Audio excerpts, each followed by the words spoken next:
აი ზოგ საინტერესოს რა არის შეჭმული. აი ჩემგან რა კლავიშის ხო პადესკებია აი ესეთი რაღაც ნაჭის მაუტებია, რომელიც შეჭმულია, დაწენწილია. აგე ნახეთ უკვე შეჭმულებია. განადგურებულია. ეს კიდე იმუშავებს, მაგრამ და ეს წითლები ნახეთ რომ შეჭმულებია ეგრე.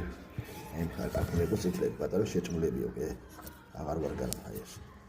აი ესე იჭმება პიანო კლავიშებში მაუნტები როცა ჩილი გაუჩნდება. აქედან ახაც დაწყებული ყავს სასტიკად როგორ შეჭმულებია ესენი. აი ეს დაშეჭმული პიანოები არ მეიღეთ.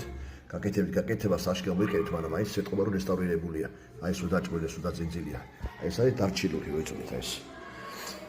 დარჩილ პიანოებს შეამოწმეთ ხოლმე. დაგვირეკეთ, შეგიმოწმეთ ვიდეო კამერით გამოგზავნეთ, ან ვიდეო მობილით გადაიღეთ და გვეცოდინება WhatsApp-ზე, Viber-ზე გამოგზავნეთ, შეგიმოწმეთ, გეტყვით რა მდგომარეობაშია, უკვე სურათითაც მივხვდებით. აგვირეკეთ 571 51 23 50 მობილიდან შემოწმება თუ გიდათ დამირეკეთ მე გახლავართ დავით ბრიძე 37 წელი ამ საქმეზე მუშაობ ამ წყობ რესტავრატორია პიანო როიალების მადლობა ველოდებით